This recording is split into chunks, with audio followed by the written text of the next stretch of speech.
தோழர்களே, உங்கள் அனைவருக்கும் என்னுடைய மாநில வழக்கணத்தை தெரிவித்துக்கொண்டு நம்ம இந்த பதில் எதை பற்றி பார்க்க போகிறோம் பார்த்துக்கிட்டிங்கன்னா, தேர்தல் முடிஞ்சதுக்கு பிறகு கருத்து கணிப்பை ஒவ்வொரு ஊடகங்களும் வெளியிட்டாங்க.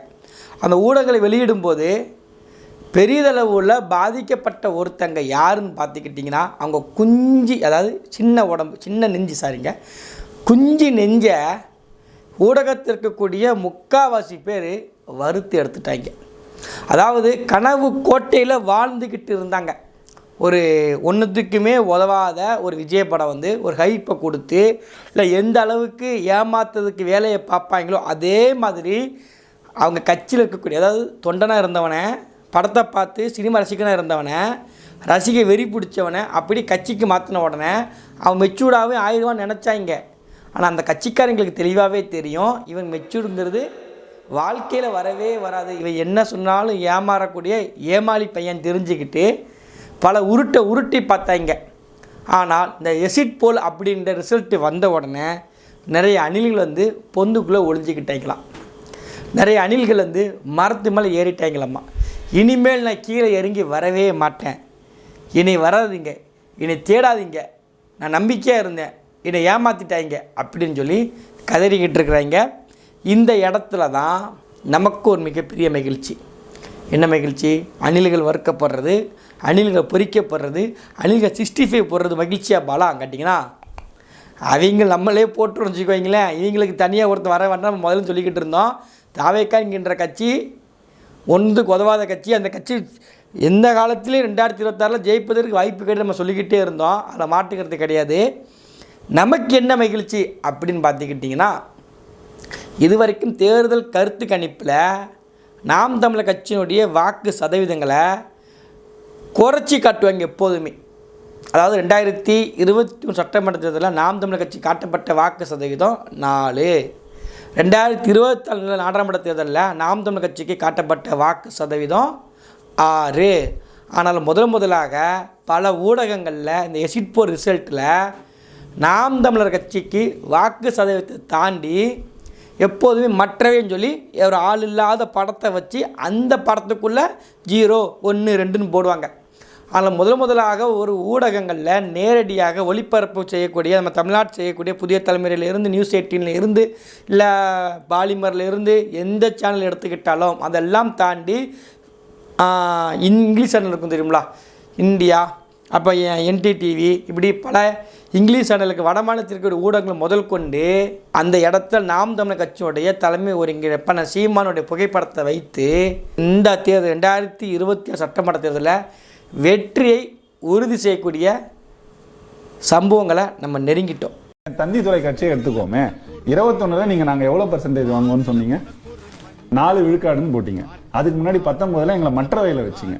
இதெல்லாம் நடந்தபோது நாங்கள் கடைசியில் என்ன நடந்துச்சு, உண்மை நிலவரம் எப்படி இருந்துச்சுங்கிறது தெரியும். 4ன்னு சொன்னப்போ 6.8 வாங்கணும். போன வாட்டி 5லேருந்து 6 வாங்கணும்னு சொல்லும்போது 8.22 வாங்கணும். அப்படிதான் ஒவ்வொரு முறையும் எங்களை வந்து ஒரு மட்டம் தட்டப்பட்ட ஒரு குழந்தை போல தான் இந்த சமூகம், ஊடகம் எங்களை கையாண்டிருக்கு. அதெல்லாம் தாண்டி தான் நாங்கள் வரைக்கும் வளர்ந்துருக்கோம். 2026 சட்டமன்ற தேர்தலில் பல பேர் சொன்னாங்க, நாம் தமிழர் கட்சி 8% 4% போயிடும், 2% உங்களுக்கு கிடைக்க போகுது, நீங்கள் விஜயை எதிர்த்துட்டீங்க, நீங்கள் கொம்பாதி கொம்பன் அவருக்கு எவ்வளோ ரசிகர் பட்டாளங்க இருக்குது தெரியுமா, நீங்கள் அவரை டச் பண்ணிட்டீங்க, விஜயை தொட்ட விஜய், அதாவது எம்மன் கூட மோது விஜய் கூட மோதாத, அப்படியெல்லாம் பல டைலாக்கு பேசினாங்க. ஆனால் அதையெல்லாம் தூக்கி போட்டு சீமானவர்களுடைய பேச்சு, நாம் தமிழர் கட்சியுடைய உழைப்பு எல்லாம் சேர்த்து நாம் தமிழர் கட்சி அறுவடை செய்ய போகுது. சீமான் சொல்லுவாங்களா, விதைச்சிக்கிட்டே இருக்கேன், எனக்கு அறுவடைக்கான காலம் வரும்னு சொல்லுவார்களா, அது இப்போ நடந்துச்சு. 2026 மக்களுக்கு தெளிவாக புரிய ஆரம்பிச்சிருச்சு, இவர் தான் நமக்கு ஏற்ற ஆள் அப்படின்னு. இதுக்கு கூடுதலான காரணம் யாருன்னு பார்த்துக்கிட்டிங்கன்னா, நடிகர் விஜயும் அவர் கட்சி தற்கூரியாக இருக்கக்கூடிய அவர் தொண்டர்களுக்கு மட்டும்தான். சீமான் வெற்றிக்கு தற்கூரி ரசிகர்கள் எப்படி காரணம், தற்கூரி விஜய் எப்படி காரணம் நீங்கள் கேட்பீங்க. ஆனால் அதான் உண்மையான நிலவரம். அதாவது மக்களுக்கு பார்க்குறாங்க, திமுக வேண்டா அதிமுக வேண்டா, சரி ரைட்டு, நாம் தமிழர் கட்சி ஒரு ஆப்ஷனாக இருக்குது, விஜய் தான் புதுசாக வந்திருக்காருலா, அவருக்கு ஒரு வாய்ப்பு கொடுப்போமே அப்படின்னு நினைக்கும்போது விஜயனுடைய சோம்பேறியான அரசியல், இப்படிப்பட்ட ஒரு எலைட் அரசியலை யாருமே பார்த்துருக்க மாட்டாங்க. அப்படிப்பட்ட எலைட் அரசியலை பண்ணாங்க. அப்போ மக்கள் கொஞ்சம் அந்த இடத்துல சீமானுடைய உழைப்பை பார்த்தாங்க. நல்லா உழைக்கிற நல்லா தான் இருக்குன்னு நினச்சாங்க. அடுத்து தாவேக்கானுடைய தேர்தல் அறிக்கைன்னு ஒரு குப்பையை தூக்கி வெளியிட்டாங்க. எப்படி குப்பை கூட எரிக்க பயன்படும், அதுக்கு கூட பயன்படாத தேர்தல் அறிக்கை தூக்கி வெளியிட்டார் விஜய். எந்த டிஎம்கே எதிர்த்தாரோ எந்த ஏடிஎம்கே எதிர்த்தாரோ அவங்க என்ன சொல்லியிருக்காங்களோ அதில் பட்டுட்டிங்கர் பண்ணி மாற்றி போட்ட ஒரு அடிச்சங்காப்பியும் பாங்கல்ல, அடிச்சங்காப்பி தான் விஜய், வேறு யாருமே கிடையாது. அதையும் எடுத்து போட்டார். அதுக்கு பிறகு மக்கள் நினச்சிட்டாங்க உண்மையிலே டம்மி தான். அதாவது ஆளை பார்த்தா டம்மியாக இருக்க, பழகி பார்த்தா டம்மியாகவே இருக்கியடா, அந்த மாதிரி அண்ணனை வெளியே இருந்து பார்க்கும்போது டம்மியாக தெரிஞ்சாங்க. அண்ணன் அரசுக்கு வந்த பிறகு அண்ணன் உண்மையாக டம்மிங்க அண்ணன் காமிச்சார் யார்? விஜய் அவர்கள்.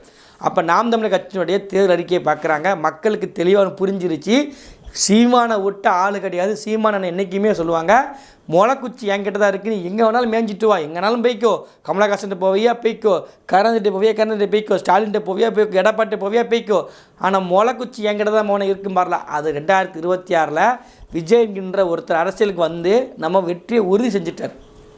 எப்படி வெற்றியை உறுதி செஞ்சிட்டாரு.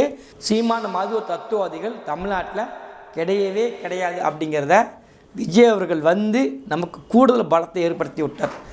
இதுவரைக்கும் நாம் தமிழர் கட்சி எந்த ஒரு விதமான எசிட் போல்லையுமே இல்லை எந்த விதமான தேர்தல் முடிவுகள்லையுமே சீமானவர்களையோ நாம் தமிழர் கட்சியின் புகைப்படத்தை வைக்காத ஊடகங்கள் வடமாநில ஊடகங்கள் சிறப்பாக அந்த ஊடகங்கள் முதல் கொண்டு நாம் தமிழர் கட்சியினுடைய அண்ணன் சீமானவர்கள் புகைப்படங்களை வச்சு நாம் தமிழர் கட்சி சின்னத்தை வச்சு 6 சீட்டு அடிக்க போகிறாங்க. அப்படிங்கிறத பார்க்கும்போது மகிழ்ச்சியாக இருக்குது. உறுதியாக காரைக்குடியில் நாம் தமிழர் கட்சியோட தலைமை ஒருங்கிணைப்பாளர் சீமானவர்கள் வெல்ல போகிறார். விவசாயி கண்டிப்பான முறை வெல்ல போகிறாரு. அதில் எந்த வித மாற்று கருத்தும் கிடையாது. உறுதியாக பல சீட்டுகள் அடிக்க போகிறோம். மக்கள் தன்னெழுச்சியாக வந்து வாக்கு செலுத்தியிருக்கிறாங்க. நாம் தமிழர் கட்சிக்கு வாங்கின வாக்கு மாற்றத்தை தாண்டி நம்ம கிடைச்ச உழைப்புக்கான வாக்கு. வேல்யூ ஓட்டுமாங்க தெரியுமா? வேல்யூ ஓட்டு நமக்கு வந்து சாதாரணமாக கிடைக்கல. நம்ம புலம்பலை, தற்பெரும்பை பேசலை, உழைச்சோம், நான் உழைச்சேன், நான் உழைக்கிறேன், எனக்கு ஓட்டு போடு அப்படின்னு கேட்டு உரிமையாக வாங்கின வாக்கு. அந்த வாக்கு விலை மதிப்பை நம்ம சாதாரணமாக அந்த வாக்கை குறைச்சி மதிப்பிட முடியும். அந்த அளவுக்கு வெற்றி கோட்டையை நாம் தமிழர் கட்சிக்கிட்ட மக்கள் கொடுக்க போகிறாங்க. இந்த எசிட் போலில் இன்னும் நிறைய பேர் நம்பிக்கிட்டு இருக்கிறாங்க. இதுவே அதாவது மை இந்தியா டுடே, அதாவது ஆசிஸ் மை இந்தியா டுடே அப்படின்ற நிறுவனம் வந்து அந்த ஒரு ஊடகம் வந்து தவேகா கட்சிக்கு கிட்டத்தட்ட 98லேருந்து 120 சீட்டு கைப்பற்றி வாருங்க அப்படின்னு சொல்லி சொல்கிறாங்க. அதுலேயும் ஒரு லேடி அந்த இந்தியா டுடேலேருந்து நியூஸ்லாம் கேட்க வந்திருப்பாங்க. அந்த அம்மா ஃபீல்டு ஒர்க் பண்ணாங்க, மற்ற யாருமே ஃபீல்டு ஒர்க்லாம் பண்ணலை. ஃபீல்டு ஒர்க் பண்ண ஒருத்தங்க அந்த கட்சிக்காரங்க ஃபீல்டு ஒர்க் பண்ண ஒரு ஊடகம்னா களத்தில் போய் பண்ணிச்சுன்னா அது இந்தியா டுடே மட்டும்தான். அப்போ அவங்க சொல்கிறதா சரிங்க அப்படின்னு சொல்கிறாங்க. அப்படியே ரீவைண்ட் பண்ணி நம்ம எடுத்து பார்த்தோன்னு வச்சுக்கோங்களேன். இங்கே தொலைக்காட்சி நேரலையில் தேம்பி அழுகுறாரு. இவர் தான் ஆக்சிஸ் மை இந்தியாவோட director Pradeep Gupta. Axis my India இந்தியாவில் தேர்தல் கருத்து கணிப்பு நடத்தும் நிறுவனங்களில் மிகவும் பிரசித்தி பெற்ற நிறுவனமாகும். சில தினங்களுக்கு முன்னால் எக்ஸிட் போலில் என்டிஏ கூட்டணி 400க்கு மேலேயும் இந்தியா கூட்டணி 166 இடங்களில் மட்டுமே வெற்றி பெற வாய்ப்பு இருக்குன்னு திட்டவட்டமாக இவர் சொல்லியிருந்தார். ஆனால் இன்றைக்கி அவரோட கருத்து கணிப்பு ரொம்ப தவறாக போனதுனால மனுஷன் இப்படி தேம்பி அழறாரு.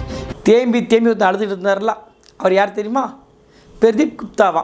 இவர் தான் 2020 நாடாளுமன்ற தேர்தலில் பெரிய ஆட்சியை பிடிச்சிடுவாங்க, ஆட்சி நொறுக்கிறாங்க அப்படின்னு அப்படியே எசிட் போல் நடத்தி கருத்து கணிப்பை போட்டு கீழே போய் விஜயநாமணிக்கே டிவியில் லைவில் எழுத மனுஷங்க அவரே. அப்போ எந்த அளவுக்கு ஓட்டிருப்பாங்க பார்த்துக்கோங்க. அப்போ எந்த அளவுக்கு தத்தின்னு பார்த்துக்கோங்க சொல்லப்போனால். அந்த அளவுக்கு தத்தி இவர் சொன்னதை நம்பிக்கிட்டு நம்ம தற்கூறிங்க சந்தோஷப்பட்டிருக்கிறாங்க. உறுதியாக டிவிக்கு ஆட்சி அமைக்குன்னு சொல்கிறேன்னா 2 கோடி குடும்ப அட்டைதாரர், 2 கோடிக்கு மேலே குடும்ப அட்டைதாரர்கள் இருக்காங்க. அதில் நம்ம 1.25 கோடி குடும்ப அட்டைதாரர்கள் மட்டும் எடுத்துக்குவோம். அதில் ஒரு வீட்டில் 2 ஓட்டுனே எடுத்தாலுமே 2.5 கோடி ஆச்சு. 2.5 கோடி ஓட்டு நான் ஒரு குறிப்பிட்ட மதிப்பாக சொல்கிறேன். ஆனால் இதில் நிறைய ஓட்டு இன்னும் இதுலேருந்து எடுக்கப்படும், நிறைய ஓட்டு இருக்குது. அதனால் 2.5 கோடிக்கு மேலே ஓட்டு வாங்க கண்டிப்பாக வாய்ப்பு இருக்குது. 150 சீட்டு சாலிடாக அதுக்கு அதிகமாக அடிச்சுட்டு போக வாய்ப்பு இருக்குது. இல்லை இது எந்த வித மாற்றம் இல்லை. இது என்னோட ஆணித்தரமான கருத்து. இதை நீங்கள் வேணால் பாருங்கள், நடக்குதா இல்லையான்னு 4ஆம் தேதி தெரியும். நல்லதே நடக்கும், வெற்றி நிச்சயம். நல்லா இருப்போம், நல்லா தான் இருப்போம். ஐயோ பாவம், இன்னும் 4 நாள் தான் இருக்குது. 3 நாள் சொல்ல போனால் 3 நாளைக்கே சந்தோஷம் அடைய வேண்டாமா? அதனால் பிழைச்சி போய்க்கோங்க, மனசை திடப்படுத்திக்கோங்க. சுட சுட அணில் ரோஸ்ட்டு மே 4 நிறைய பேர் போட போகிறாங்க. அதனால் வழக்கம் போல் தாயக்க தொண்டர்களுக்கு நம்ம என்ன சொல்கிறோம்னா, அங்கே இங்கே அலும்பாமல் சதறாமல் ஒரே நேர்கோட்டில் இருங்க. அப்போ தான் அடிக்கிறதுக்கு ஈஸியாக இருக்கும். அங்கே இங்கே எல்லோரும் கண்டு கொடுக்காதீங்க.